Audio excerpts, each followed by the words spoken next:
Hey, what's going on? A long time ago, I had a thought, a question, a pondering. Why are we as humans attracted to the things that are dangerous or bad or unhealthy for us, or all three?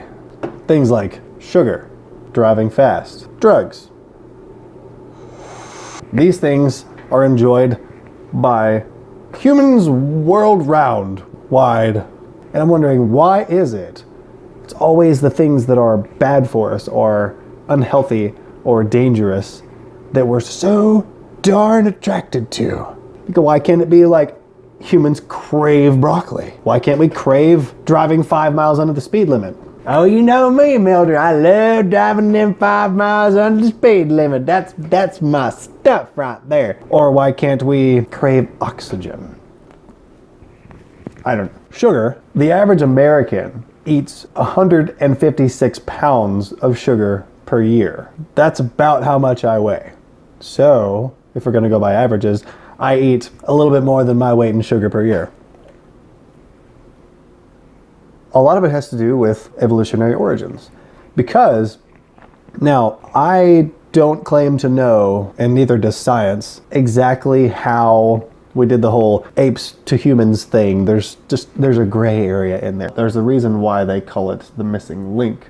A lot of the things that I've observed have been kind of indicative that that's pretty much what happened. I know that's controversial to some, but this is just me. So let's say it's true, just for the sake of this video. So with the whole chimp thing, what did chimps eat? They eat primarily fruit. They're in trees a lot. The stereotype of primates enjoying bananas didn't come out of nowhere. They still like bananas and apples and yada yada yada because it tasted sweet. They preferred the ripe fruit over the unripe fruit. Nobody wants to eat a bitter apple or a rotten one, but if you give them a ripe one, nice and crunchy and Kitty! Come here, Kitty. Come here. Say hi. Hi. Hi there. Not you. Hey, pretty kitty. Okay, go ahead. That's my cat. So if that were to start from there and then carry on along the evolutionary path, makes sense that we like sweet stuff. Chimpanzees are known to this day to get sticks, go up to a beehive, stick the stick in there, grab the honey, enduring the stings of the angry bees as they do it. Basically, millions of years ago, our ancestors wanted sugar so bad and liked it so much that they were willing to harm themselves to get it. Kind of like it is today. I guess old habits die hard. As time went on, we learned how to process it. We learned how to put it into everything because, oh, it tastes good.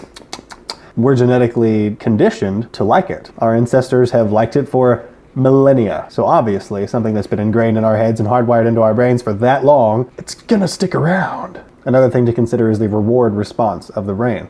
Neuroscientists have shown, using fMRI to scan the brain's activity in real time, that sugar leads to dopamine release in the nucleus accumbens, an area associated with motivation, novelty, and reward. This is the same brain region implicated in response to cocaine and heroin. And all three of them are powdery white stuff.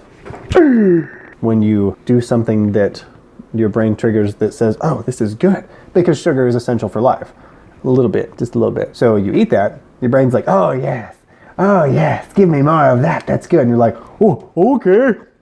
You just keep feeding that reward cycle and tend to ignore the other larger problems that it may cause, like increase in waistline, tooth decay, diabetes. Maybe our genes are trying to tell us something. Next one is driving at a high rate of speed. Even if it's just a road trip. If you're trying to go from point A to point B, I can totally understand wanting to get there in an amount of time that would stun other people. Be like, oh yeah, I went from Texas to North Carolina in 2 days. Or 1 day. Like if you could, I mean seriously, think about it. Girl or guy, if you could tell your friends that you went from Texas to North Carolina in 1 day, 24 hours, they'd be like, no, whoa bro, like no way. Or, whoa girl. Point being, part of it is competitiveness. The other part, how would you feel if an 18-wheeler were to pull up in your driveway and there's a mech, like a huge bodysuit on the trailer, and the driver ratcheted it off, whatever, and said, this is for you. So you climb up into the mech and strap it in, turn the key, push the button, whatever, turn a few knobs and you're operating this huge piece of machinery and you're like, huh, huh, yeah. I know that would give me a great deal of satisfaction. So I think the same can apply to somebody who's behind the wheel of a Ferrari, because they know that they are controlling a machine that can do something that's beyond their capabilities. Nothing that isn't a machine that we know of can go 200 miles an hour. But when we get behind the wheel of a car, that can take us there. The feeling of grasping something circular. Wait, that sounds terrible. The feeling of holding onto a steering wheel, pushing your foot down and hearing the and then hearing those tires squeal out from under you and the car bounce around trying to get traction and then choom, off you go is an incredibly attractive feeling or sensation for a lot of people. I think a lot of it has to do with the danger, because there's the adrenaline release, because oh my goodness, I shouldn't be going this fast because I'm not supposed to, but I'm going to do it anyway. That has a lot to do with it too. Just the fact that you're breaking a rule, some people get off on it. So I think there's a lot of different small factors that contribute to why people get off on being a speed demon. And third being drugs and alcohol.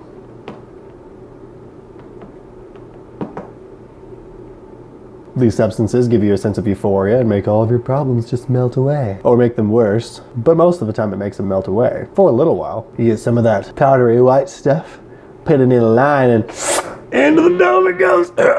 Biologically, this induces the chemical response of pleasure by stimulating the reward part of the brain, the nucleus accumbens. I hope that's how you say that. Psychologically, if I don't like how my life is going right now, and if I have a way to turn that off for a while, why wouldn't I? Well, there's a lot of reasons, but you get what I'm saying. If I was able to poke myself with something or sniff something up my nose, and then all the difficulties and pain that I'm feeling just go away, that sounds like a pretty sweet deal on the surface. So escapism, basically.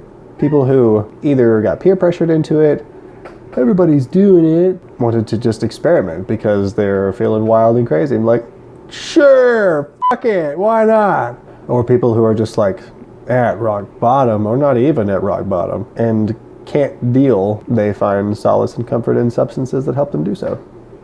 That concludes the three most prominent things, at least in my mind, that humans as a whole love doing, but are bad for you. Won't you all have a scintillating day, night, morning, weekend, life. Toodles.